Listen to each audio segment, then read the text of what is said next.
Hello मेरे प्यारे बच्चों, कैसे हैं आप सब। आशा करते हैं बहुत अच्छे होंगे और आप लोगों की पढ़ाई जो है बहुत अच्छे तरीके से चल रही होगी। मैं संजना, आप लोगों का पसंदीदा चैनल द रेस के स्टडी पॉइंट, जिस पे मैं लेके आई हूँ कक्षा 10 की बायोलॉजी, जिसका पहला चैप्टर है जैव प्रक्रम। जैव प्रक्रम के हमने बहुत सारे टॉपिक आप लोगों को पिछली वीडियो में बता दिए थे और कुछ टॉपिक बचे हैं जो हम आप लोगों को इस वीडियो में बताएंगे। इस वीडियो के जो टॉपिक है वो वेरी मोस्ट इम्पोर्टेंट टॉपिक है, बहुत ही इम्पोर्टेंट टॉपिक है। तो ये हमारा न्यू बैच सन 2027 के लिए मेरे जो नए बच्चे हैं, खासकर उनके लिए बहुत ही महत्वपूर्ण है, तो वो सभी ध्यान से पढ़ेंगे। ये जो हमारा पहला टॉपिक है, हमारा पहला, ये बहुत इम्पोर्टेंट टॉपिक है। हम केवल 3 टॉपिक बताएंगे और वेरी मोस्ट इम्पोर्टेंट टॉपिक हैं। तो मेरे प्यारे बच्चों, ध्यान से समझना, देरी ना करते हुए चलते हैं हम अपने टॉपिक की ओर। तो हमारा पहला टॉपिक क्या है? मृतोपजीवी तथा परजीवी पोषण में अंतर। हमने मृतोपजीवी तथा परजीवी दोनों की परिभाषाएं, उदाहरण सभी बता दिया था। अब हम इनमें केवल अंतर बताएंगे आप लोगों को, जो कि बहुत ही इम्पोर्टेंट क्वेश्चन है। क्या लिखा है? मृतोपजीवी तथा परजीवी पोषण में अंतर। ये हमारा बैच सन 2027 जो मेरे प्यारे बच्चे जा रहे हैं एग्जाम देने, तो क्या लिखा है? लिखा है मृतोपजीवी सड़ी गली वस्तुओं, मृत कार्बनिक पदार्थों से अपना भोजन प्राप्त करते हैं। जो मृतोपजीवी होते हैं वो क्या होते हैं? वो सड़ी गली वस्तुओं, मृत कार्बनिक पदार्थों से क्या करते हैं? अपना भोजन प्राप्त करते हैं, जो कि हमने आप लोगों को परिभाषा में बताया था मेरे प्यारे बच्चों। बहुत ही इम्पोर्टेंट क्वेश्चन है, कोई भी बच्चा क्लास मिस करके नहीं जाएगा। और जो हमारे आरएस के सर हैं, उनका थोड़ा इस समय स्वास्थ्य ठीक नहीं है, वो जल्द ही लेकर आ रहे हैं फिजिक्स की क्लास, भौतिक विज्ञान की क्लास। तो आप लोग तैयार रहिए और हम जल्दी लेकर आ रहे हैं हिंदी की क्लास।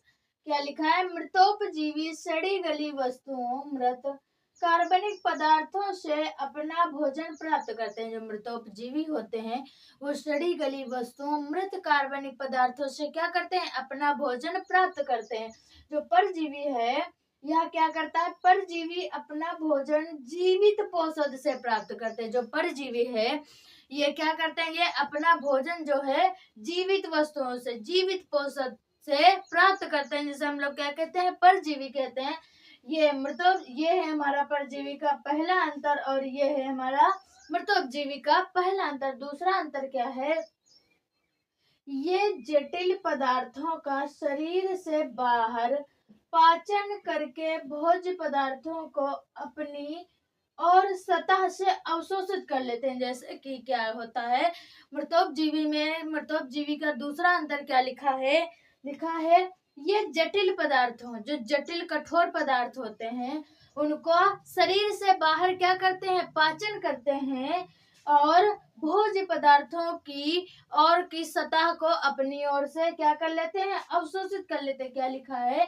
ये जटिल पदार्थों का शरीर से बाहर पाचन करके भोज्य भोज्य पदार्थों को अपनी ओर सतह से क्या कर लेते हैं? अवशोषित कर लेते हैं। अवशोषित करने का मतलब अपनी ओर खींच लेते हैं, अपनी ओर आकर्षित कर लेते हैं, जिसे हम लोग अवशोषित कहते हैं। जैसे कि ये जटिल पदार्थों का शरीर से बाहर पाचन करके भोज्य पदार्थों को अपनी ओर सतह से अवशोषित कर लेते हैं, जिसे हम लोग क्या कहते हैं? मृतोपजीवी पोषण कहते हैं। और उदाहरण क्या लिखा है? उदाहरण के लिए मृतोपजीवी कौन कौन से जीव होते हैं? जैसे लिखा है कवक, जीवाणु आदि। क्या लिखा है? कवक और जीवाणु आदि। ये हमारा है मृतोपजीवी का दूसरा अंतर। अब परजीवी का दूसरा अंतर क्या लिखा है?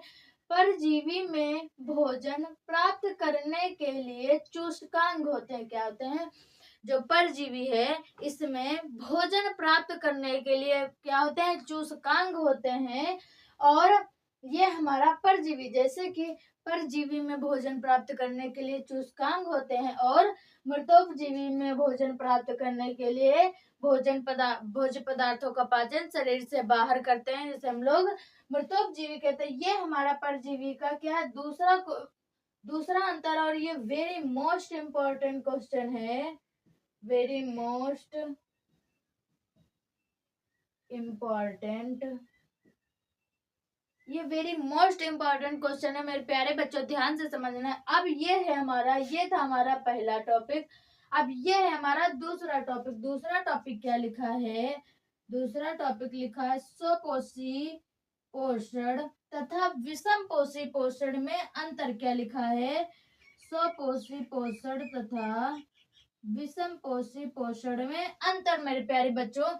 ये तो बहुत ही मोस्ट इम्पोर्टेंट क्वेश्चन है, वेरी मोस्ट इम्पोर्टेंट क्वेश्चन है मेरे प्यारे बच्चों, वेरी मोस्ट इम्पोर्टेंट क्वेश्चन। सन 2027 के जो मेरे नए बच्चे हैं उनके लिए वेरी मोस्ट इम्पोर्टेंट क्वेश्चन है मेरे प्यारे बच्चों, ध्यान से समझना। वो सभी लोग बहुत अच्छे तरीके से तैयारी करके जाएंगे। क्या लिखा है? स्वपोषी पोषण तथा विषम पोषी पोषण में अंतर। स्वपोषी पोषण हमने आप लोगों को बहुत अच्छे तरीके से समझाया था। क्या होता है स्वपोषी पोषण? वे सभी जीव जंतु जो अपना भोजन स्वयं प्राप्त करते हैं, वह अपने भोजन के लिए दूसरों पर निर्भर नहीं रहते हैं, जिसे हम लोग क्या कहते हैं? स्वपोषी पोषण कहते हैं। और विषम पोषी पोषण में जीव जंतु अपना भोजन नहीं बना पाते तथा अपने भोजन के लिए दूसरों पर निर्भर रहते, जिसे हम लोग क्या कहते हैं? विषम पोषी पोषण कहते हैं। ये भी हमारा एक अंतर ही माना जाएगा। जैसे कि क्या लिखा है? स्वपोषी पोषण में पहला अंतर क्या लिखा है? यह पोषण हरे पौधों में पाया जाता है। क्या होता है? स्वपोषी पोषण जो होता है मेरे प्यारे बच्चों, वो हरे पौधों में पाया जाता है, जो भोजन के निर्माण के लिए अकार्बनिक पदार्थों का प्रयोग करते हैं। क्या करते हैं? जो भोजन के निर्माण के लिए अकार्बनिक पदार्थों का प्रयोग करते हैं। ये हमारा है स्वपोषी पोषण का पहला अंतर। क्या लिखा है? यह जो स्वपोषी पोषण है हरे पौधों में पाया जाता है और यह भोजन के निर्माण के लिए अकार्बनिक भोज्य पदार्थों का प्रयोग करते हैं। ये हमारा है स्वपोषी पोषण का पहला अंतर। अब है विषम पोषी पोषण का पहला अंतर। क्या लिखा है? इनमें जंतुओं को अपने कार्बन तथा ऊर्जा की आवश्यकता के लिए पौधों तथा अन्य जीवों पर निर्भर रहना पड़ता है। क्या लिखा है? जो विषम पोषी पोषण में जो जीव जंतु होते हैं उनमें भोजन अपने कार्बन तथा ऊर्जा की आवश्यकता के लिए पौधों तथा अन्य जीवों पर निर्भर रहना पड़ता है। जैसे कि हमने आप लोगों को बताया था, विषम पोषी पोषण के अंतर्गत जीव अपना भोजन स्वयं नहीं बना सकते तथा अपने भोजन के लिए दूसरों पर निर्भर रहते हैं, इसे हम लोग विषम पोषी पोषण कहते हैं। ये वही लिखा है जो हम आप लोगों को बता रहे हैं, केवल परिभाषा थोड़ा सा इधर उधर, वर्ड इधर उधर हो गए हैं मेरे प्यारे बच्चों। ये इसके हम दो अंतर बताएंगे, दो अंतर बताएंगे जो कि बहुत ही इम्पोर्टेंट है। आप लोग देख लीजिए, हम ये ऊपर से थोड़ा रफ करेंगे फिर आप लोगों को बताएंगे। मेरे प्यारे बच्चे स्क्रीनशॉट ले लीजिए, हम रफ करने जा रहे हैं।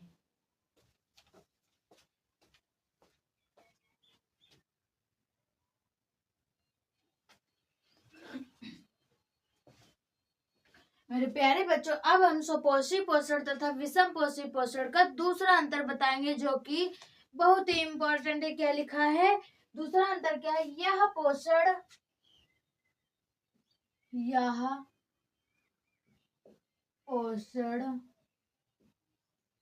हरे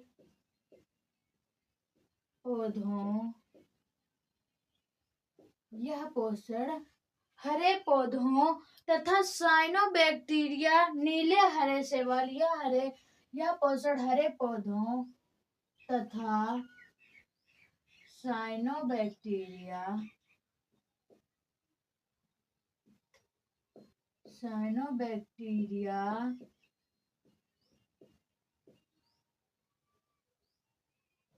हरे नीले शैवाल,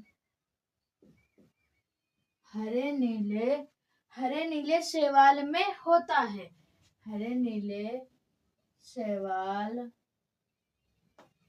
में होता है। जो स्वपोषी पोषण है, जो कि स्वपोषी पोषण का दूसरा अंतर क्या लिखा है?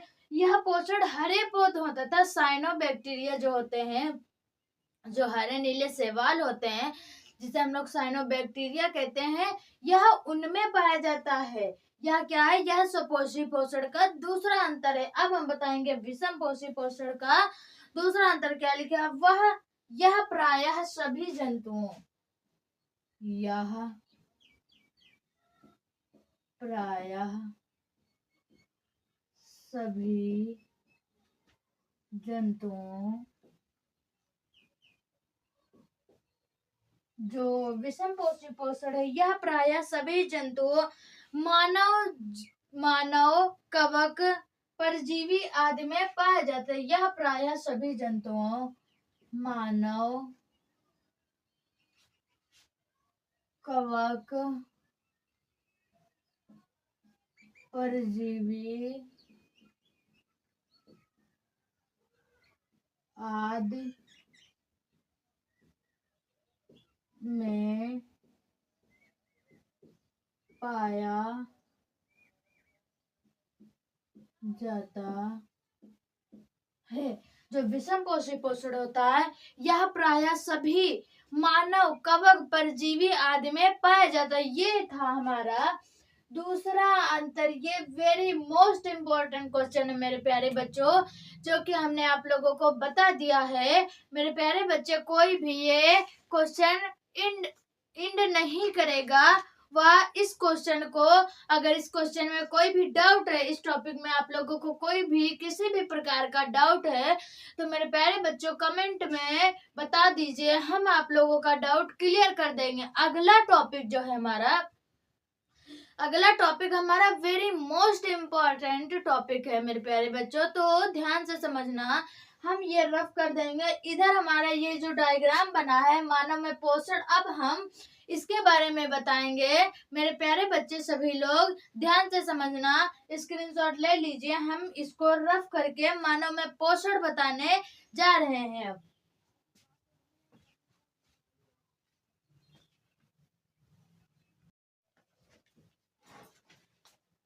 मेरे प्यारे बच्चों, ये जो हमारा टॉपिक है मनुष्य की आहार नाल, मनुष्य का पाचन तंत्र, ये वेरी मोस्ट इम्पोर्टेंट टॉपिक है।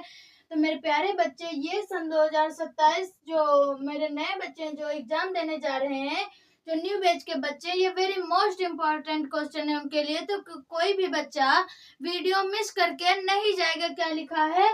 मानव में पोषण, जो मानव में पोषण है, जो मनुष्य खाना खाता है, ग्रहण करता है पोषण, वो किस प्रकार होता है। क्या लिखा है? मानव के शरीर में एक बार भोजन प्रवेश कर लेता है तो उसके निम्न क्रियाकलाप होते हैं। जो मनुष्य है, अगर वो एक बार भोजन खा लेता है तो उसके जो क्रियाकलाप हैं वो निम्न प्रकार से होते हैं। आगे क्या लिखा है? भोज्य पदार्थों का आहार नाल में पाचन दो प्रकार से होता है। जो भोज्य पदार्थ हैं जिनको हम खाते हैं, उनमें उनका जो पाचन है वो कितने प्रकार से होता है? दो प्रकार से होता है। पहला क्या है? यांत्रिक पाचन या भौतिक पाचन।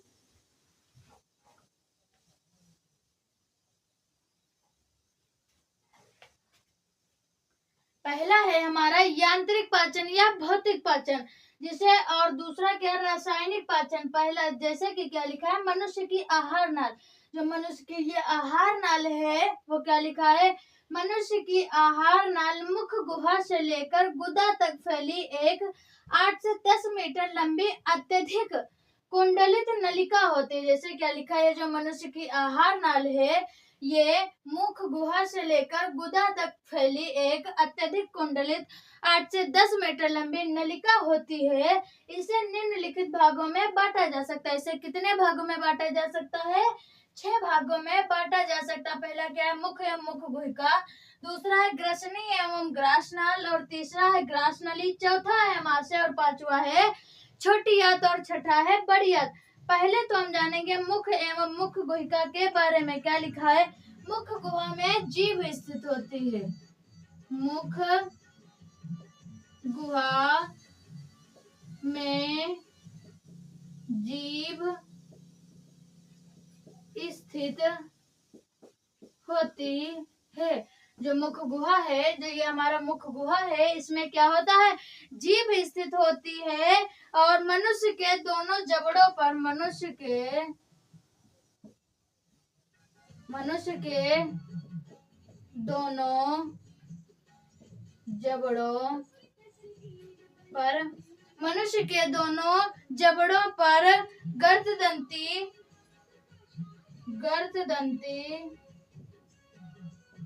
विषमदंती तथा द्विबारदंती प्रकार के क्या होते हैं, द्विबारदंती प्रकार के दांत लगे होते हैं। द्विबारदंती प्रकार के दांत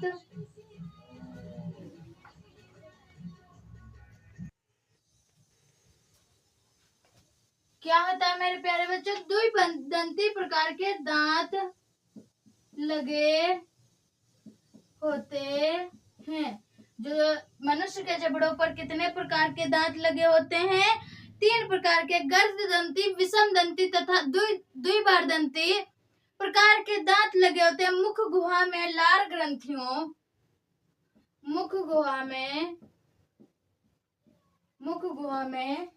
लार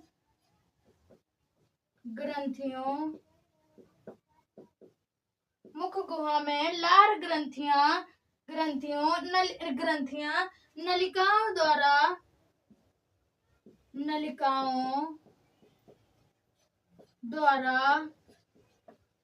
खुलती है। मुख गुहा में लार ग्रंथियां नलिकाओं के द्वारा खुलती हैं, जिससे लार स्रावित होती है। जिससे क्या होता है, जिससे लार स्रावित होती है। मेरे प्यारे बच्चों, ये वेरी मोस्ट इम्पोर्टेंट क्वेश्चन है। आशा करते हैं आप लोगों को समझ में आ गया होगा। तो आप लोग ये टॉपिक जो है स्क्रीनशॉट ले लीजिए। मैं रफ करने जा रही हूँ और अगले टॉपिक बताऊंगी आप लोगों को। सभी बच्चों ने स्क्रीनशॉट ले लिया। अब हम अगले टॉपिक बताएंगे आप लोगों को।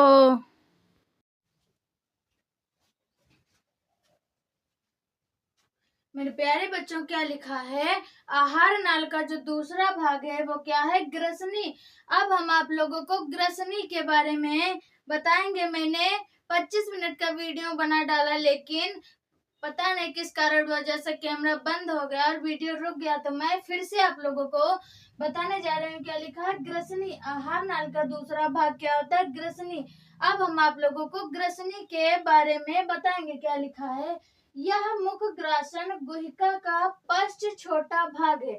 यह जो मुख ग्रासन गुहिका है, इसका पश्च छोटा भाग है। ग्रसनी घाटी द्वार या ग्लाटिस द्वार द्वारा, सांस नली और निगल द्वार द्वारा ग्रास नाली में खुलती है।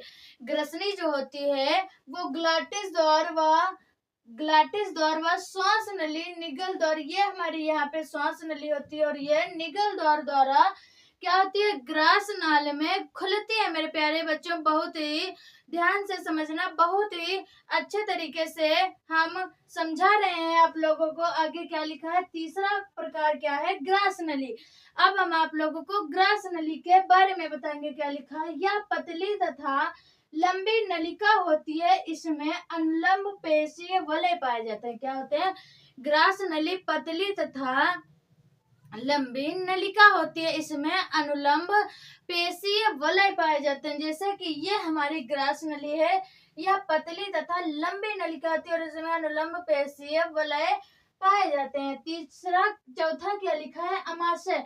अमाशय जो है हमारा, ये बहुत ही इम्पोर्टेंट आहार नाल का भाग है। क्या है, यह आहार नाल का चौड़ा भाग है। अमाशय तथा ग्रास नाल के बीच जठराग्नि अवरोधनी या कार्डियक अवरोधनी होती है। क्या होती है, कार्डियक अवरोधनी। मेरे प्यारे बच्चों, ध्यान से समझना, जो अमाशय है यह आहार नाल का चौड़ा भाग है। आप लोग देख लीजिए, ये रहा हमारा अमाशय। और इस अमाशय तथा ये जो ग्रास नाल है, ग्रास नाल के बीच जठरागमी अवरोधनी या कार्डियक अवरोधनी होती है। अब है हमारा पांचवा प्रकार क्या है, पांचवा भाग क्या है, छोटी आंत। छोटी आंत जो कि बहुत ही इम्पोर्टेंट भाग है। क्या है, यह आहार नाल का शंकरा तथा सबसे लंबा भाग होता है। ये जो ये आहार नाल है, इसमें जो ये छोटी आंत है, इसका आहार नाल का सबसे संकरा तथा सबसे लंबा भाग होता है। मनुष्य में छोटी आंत लगभग 6.5 मीटर लंबी होती। जो मनुष्य है इसमें छोटी आंत लगभग कितनी होती, 6.5 मीटर लंबी होती है। छोटी आंत को इसकी संरचना के आधार पर 3 भागों में बांटा जाता है। छोटी आंत को इसकी संरचना के आधार पर 3 भागों में बांटा जाता है। पहला भाग अमाशय के साथ यू का आकार बनाता है। क्या बनाता है, जो पहला भाग है ये देख रहे हैं आप लोग, यह अमाशय के साथ यू का आकार बनाता है, उसे ग्रहणी कहते हैं। क्या कहते हैं, उसे ग्रहणी कहते हैं। तथा मध्य भाग मध्यांतर तथा अंतिम भाग तथा अंत का जो तीसरा भाग है उसे इलियम कहते हैं। मेरे प्यारे बच्चों, बहुत ही बारीकता से मैं आप लोगों को बता रहे हैं। मेरा सेटअप इतना अच्छा नहीं है, लेकिन हम आप लोगों को समझाने की बहुत अच्छे तरीके से कोशिश कर रहे हैं। अगला क्या है, 6 नंबर है हमारी बड़ी आंत। अब हम आप लोगों को बड़ी आंत के बारे में बताएंगे। क्या लिखा है, यह आहार नाल का अंतिम भाग है। क्या है, ये जो बड़ी आंत है ये आहार नाल की अंतिम भाग है। बड़ी आंत को 3 भागों में बांटा जाता है। जो बड़ी आंत है इसको मेरे प्यारे बच्चों 3 भागों में बांटा जाता है। पहला भाग उडुक या सीकम होता है।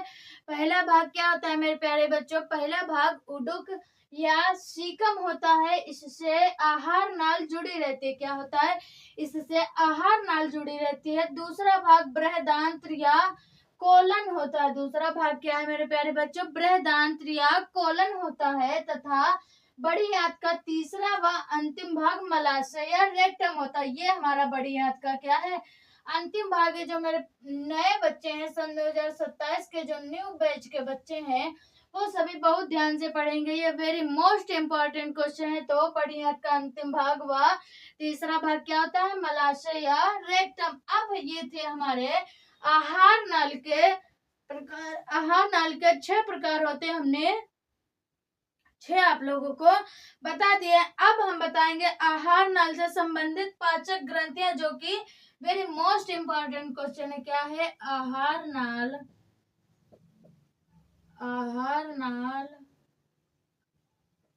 से संबंधित पाचक ग्रंथियां। आहार नाल जो है इससे संबंधित पाचक ग्रंथियां भी हैं, जो कि हम आप लोगों को अभी बताएंगे। पहला क्या है, पहला है हमारी लार ग्रंथियां। क्या है, लार ग्रंथियां। पहले तो मेरे प्यारे बच्चों हम लोग लार ग्रंथियों के बारे में जानेंगे। लार ग्रंथियां कौन कौन से थे, तो क्या लिखा है, मनुष्य में 3 जोड़ी लार ग्रंथियां पाई जाती हैं। क्या होता है, मनुष्य में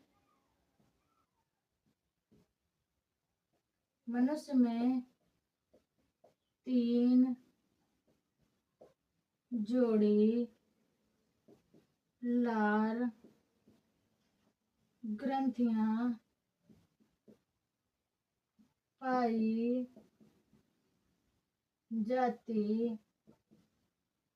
हैं, जिनसे लार स्रावित होती है। मनुष्य में जो है मेरे प्यारे बच्चों 3 जोड़ी लार ग्रंथियां पाई जाती हैं, जिनसे क्या होता है, लार स्रावित होती है। मेरे प्यारे बच्चों ये बहुत ही इम्पोर्टेंट है। अब मैं रफ करने जा रही हूँ, आप लोग स्क्रीनशॉट ले लीजिए।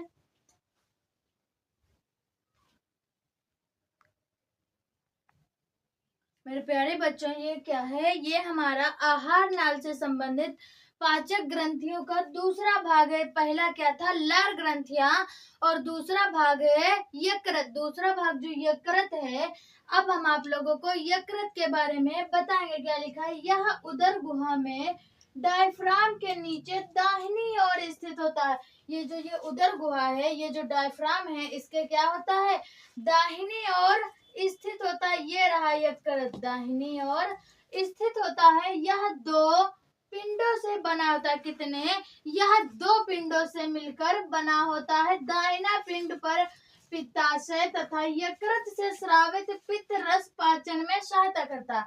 दाहिना पिंड जो होता है, ये जो पित्ताशय जिसे हम लोग पित्त कहते हैं, यह क्या करता है, इसके दाहिना पित्ताशय तथा यकृत से क्या करता है, पित्त रस स्रावित करता है, जो कि पाचन में बहुत ही सहायता करता है। जो पित्त रस है हमारा, ये हमारा पाचन में बहुत ही सहायता करता है। मेरे प्यारे बच्चों, ध्यान से समझना, वेरी मोस्ट इम्पोर्टेंट क्वेश्चन है। अगला क्या है हमारा, तीसरा है अग्नाशय।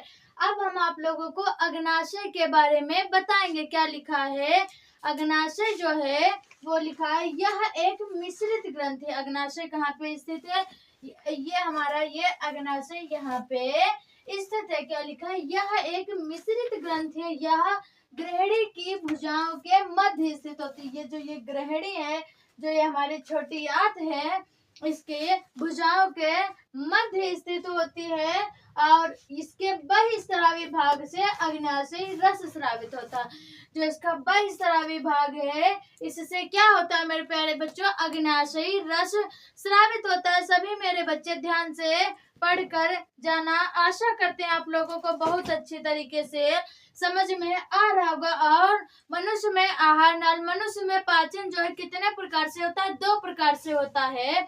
अब हम उन 2 प्रकार के बारे में बताएंगे। पहला क्या है, यांत्रिक पाचन, और दूसरा है रासायनिक पाचन। यांत्रिक पाचन क्या है, जैसे कि भोजन को चबाना। यांत्रिक पाचन के अंतर्गत क्या आता है, जैसे भोजन को चबाना। ये हमारा वेरी मोस्ट इम्पोर्टेंट क्वेश्चन है। और अमाशय में भोजन का लुगदी बनना। अमाशय में भोजन का लुगदी बनना, ये हमारा क्या है, ये यांत्रिक पाचन के अंतर्गत आता है मेरे प्यारे बच्चों। और क्या लिखा है, आहार नाल में क्रमाकुंचन गति के कारण भोजन का आगे खिसकना। आहार नाल में क्रमाकुंचन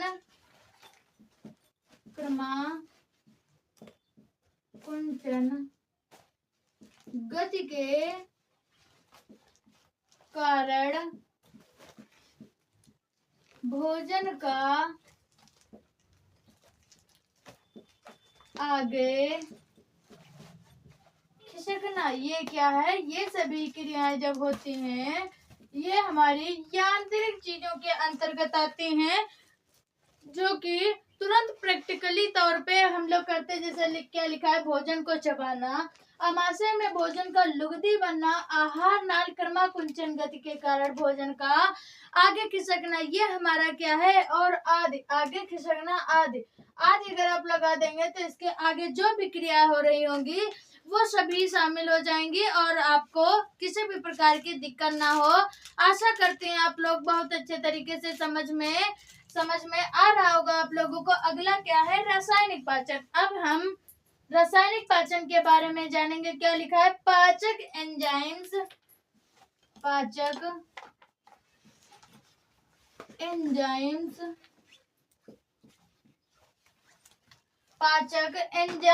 जटिल अघुलनशील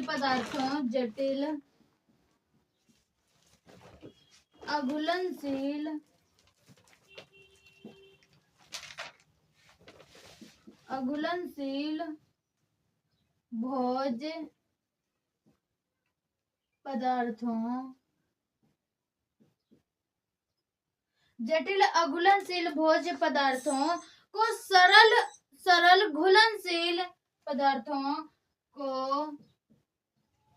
सरल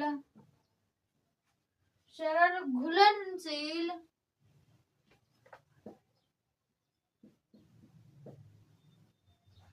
घुलनशील पदार्थों को घुलनशील इकाइयों में तोड़ देते, घुलनशील इकाइयों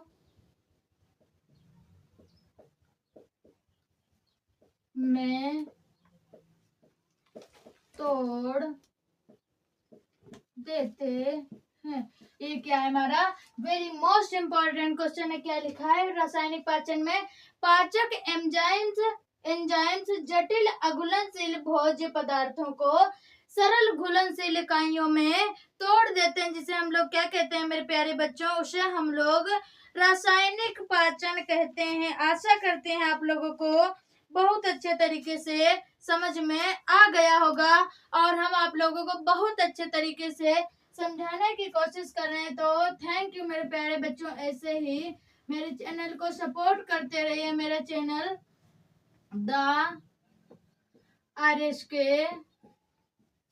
स्टडी पॉइंट, ये हमारा जो चैनल है आप लोग ज्यादा से ज्यादा सब्सक्राइब करें व इसे, और मेरे प्यारे बच्चों अपने अगले फ्रेंडों को, जो आप लोगों के दोस्त हैं जिनको नहीं पता है, उन सभी लोगों को बताइए जिससे कि वो भी सब्सक्राइब करें। और बहुत ही जल्द हम हिंदी के टॉपिक लेकर आने वाले हैं। आशा करते हैं आप लोगों को बहुत अच्छे तरीके से समझ में आएगा होगा। तब तक के लिए नमस्कार, प्रणाम, राधे राधे। मिलते हैं आप लोगों को अगली वीडियो में।